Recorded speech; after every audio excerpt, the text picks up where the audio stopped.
ഇത് നന്ദൻ ഗൌഡയടങ്ങുന്ന 4 സംഘം. അധോലോക മാഫിയ സംഘങ്ങളെ തമ്മിലടിപ്പിച്ചും പോലീസിന് ഒറ്റുകൊടുത്തും ബുദ്ധി കൊണ്ട് കലക്കവെള്ളത്തിൽ മീൻ പിടിക്കുന്ന നന്ദൻ ഗൌഡയും കൂട്ടരും. അനേക ലക്ഷങ്ങൾ ഉണ്ടാക്കുക എന്ന ലക്ഷ്യവുമായി പൊരുതുന്ന ചങ്കൂറ്റത്തിന്റെ യുവരക്തങ്ങൾ.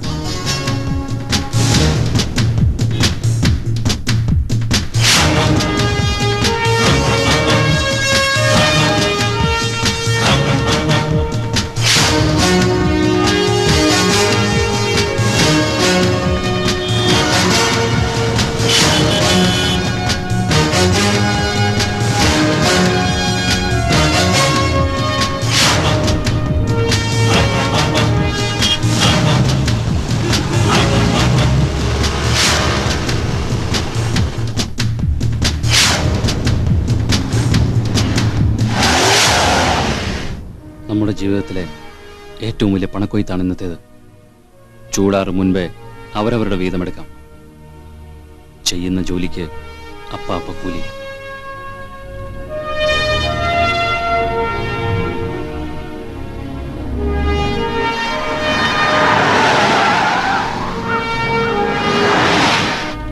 പണം, പണത്തിന് മീതെ ഒന്നുമില്ല. പണം കൊടുത്ത് വാങ്ങണം എനിക്ക് എൻ്റെ അമ്മയെ. അവരെ എനിക്ക് വിലയ്ക്ക് വാങ്ങണം. ആ നശിച്ച സ്ത്രീ കാരണമാ ഞാൻ ഇങ്ങനെയൊക്കെ ആയത്.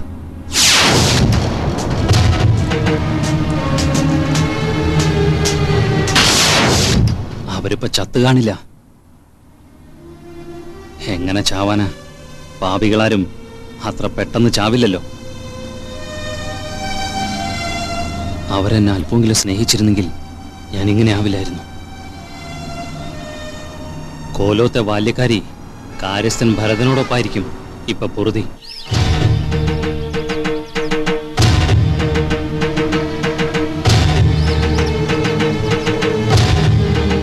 ഭരതൻ അയാളുടെ എല്ലാ ക്രൂരതകൾക്കും അനിയൻ തമ്പുരാൻ ഒത്താശ ചെയ്തിരുന്നു.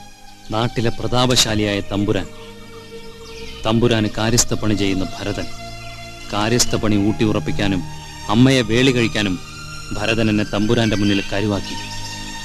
ഭരതന്റെ വാക്കുകൾ വിശ്വസിച്ച് അറിഞ്ഞോ അറിയാതെയോ എന്നെ ഉപദ്രവിക്കാൻ കൂട്ടുനിന്നു തമ്പുരാൻ. പക്ഷെ അനിയൻ തമ്പുരാന്റെ കൊച്ചുമകളായ ലക്ഷ്മി, അവളുടെ സ്നേഹം, അത് മാത്രമായിരുന്നു എൻ്റെ ഏക ആശ്വാസം.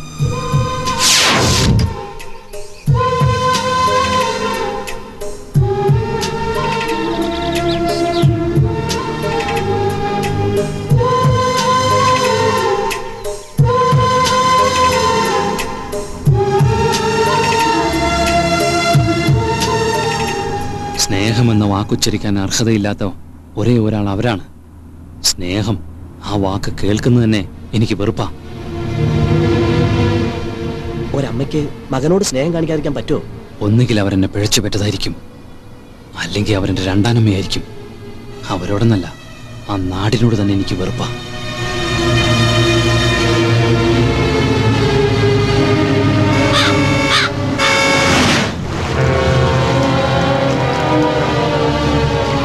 മച്ചു, വിവാദം സൃഷ്ടിച്ച ഗോലികല് ചൂതാട്ടം പാടെ തകർത്തന്റെ ക്രെഡിറ്റ് മുംബൈ പോലീസിനാണെന്ന്. ആഹാ, അപ്പൊ അവരുടെ തൊപ്പിൽ നമ്മുടെ വക ഒരു പൊന്തുവൽ കൂടെ. അങ്ങനെയാണെങ്കിൽ നമ്മളെ പറ്റി ആർക്കും ഒരു സംശയമില്ല. കറക്റ്റ്. നമ്മൾ മുംബൈ വിടുന്നു.